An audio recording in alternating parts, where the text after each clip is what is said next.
coincidence, it can oftentimes be seen as the idea that existence has an at times morbid sense of humor.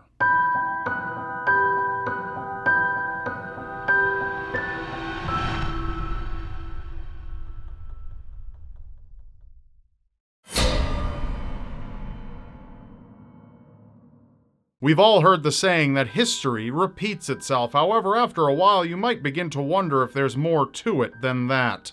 With centuries under its belt, the small suburb of Erdington, England has encountered violence before, but nothing as haunting as the murders of Mary Ashford and Barbara Forrest. Both girls were 20 years old and were slain in the early morning hours of May 27th. Each of their bodies were found partially clothed and showed signs of sexual assault and death by strangulation, and the main suspect in each of their cases bore the same last name, but their deaths took place 157 years apart, and the similarities don't stop there. Mary Ashford was a young woman living in the year 1817, and the evening before her death, she planned to attend the local dance in honor of Whit Monday, a floating holiday mainly celebrated by European Christians. She changed into her new dress at her best friend's house before both girls departed for the dance. Upon their arrival, they had no shortage of admirers, but Mary only had eyes for one man, a local bricklayer named Abraham Thornton.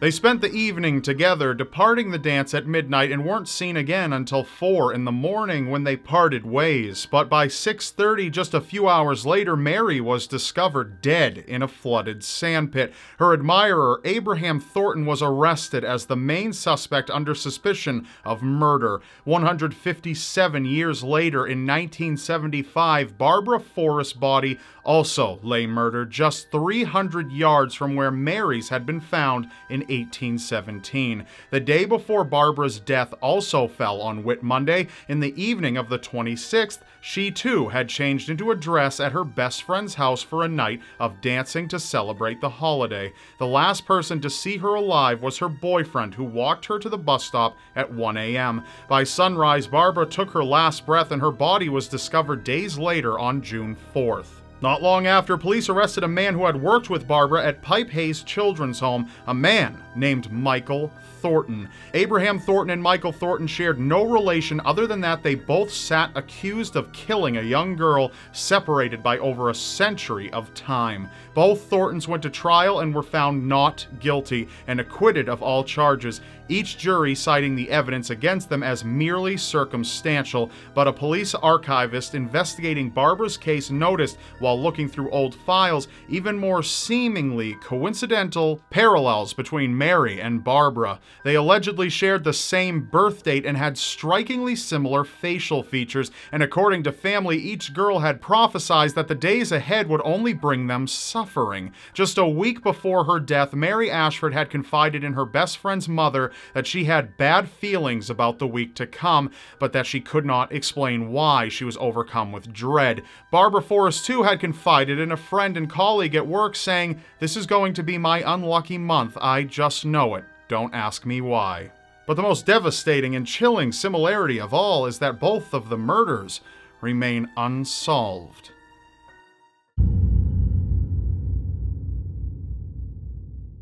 In the game of poker, fate often seems to be an unseen player. Robert Fallon, an avid poker player who hailed from Northumberland, England, found himself at the Bella Union Saloon in San Francisco in the midst of a tense poker game. Robert managed to win a pot of $600, but one of the men at the table loudly accused him of cheating. Immediately, the men at the table grew angry, so angry, in fact, that one of them pulled out a gun and shot Robert to death right there. But in the realm of poker, money earned through nefarious methods was considered unlucky, and no one at the table stepped forward to claim Robert's earnings. Instead, they devised a scheme to fuel their greed, pull in an unsuspecting passerby, an amateur, and win the money back fairly. They zeroed in on a young man who agreed to play with the dead man's money, and the game began. But the cards didn't fall where the murderers had hoped. The man, it turns out, wasn't an amateur at all, and by the time the police arrived, he had more than tripled his money, taking his earnings from $600 to $2,200. $600. Authorities, however, demanded the young man hand over the $600 won by Robert Fallon to give to his next of kin. But upon hearing the name of the victim, the young man again shocked everyone by claiming that Robert Fallon was his father and that they hadn't seen each other in 7 years. In disbelief, the police demanded proof, and the mysterious stranger pulled out identification that proved he was in fact Robert's son. The man left with all of his and his late father's winnings.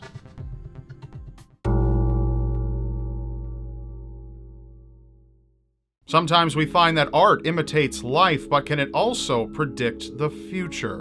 In 1898, author Morgan Robertson published a novella titled Futility, or The Wreck of the Titan. The plot of this story revolved around a palace-like ocean liner described in the book as the largest craft afloat in one of the greatest works of men, equal to that of a first-class hotel, with a capacity for 3,000 passengers, but most importantly, it was a vessel so grand it was considered unsinkable. This ship was appropriately named Titan. Robertson's book goes on to describe every detail about the British luxury vessel. It was built from steel and stretched to a massive length of 800 feet, had 3 propellers and 2 masts. Titan was to make a voyage across the Atlantic Ocean, but misfortune would follow the trip. On a cold April night near midnight, the Titan struck an iceberg starboard side, and the vessel was only carrying 24 lifeboats, the minimum amount required by law.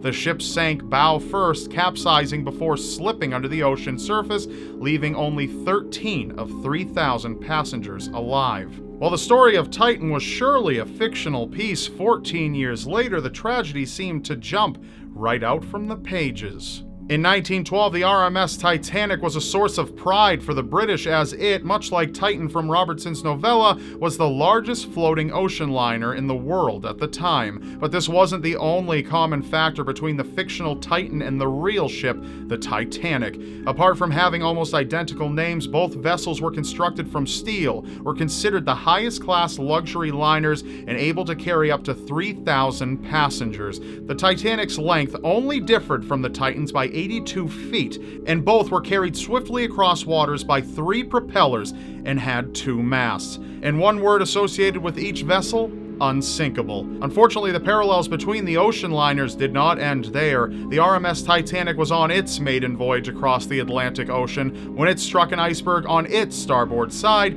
on April 15th at 11:40 p.m. in the same month and same time as the fictitious Titan. The Titanic only had 20 lifeboats aboard the craft, under the minimum required, and sank bow first, killing over 1,500 of its panicked passengers and making it one of the deadliest maritime disasters in history. After the sinking of the Titanic, many labeled Robertson a clairvoyant, which he denied, saying the parallels were only due to his vast knowledge of maritime trends and shipbuilding. That's all for this episode. Now be sure to watch my last episode of Seriously Strange Caught on Camera, where we look at the haunting and bizarre footage of a woman before she disappears in a mystery that continues to chill all those involved. You can press on screen now to watch or check the link in the description below. And if you'd like more dark and disturbing topics from me, be sure to subscribe to my channel now. And I will see you next Wednesday.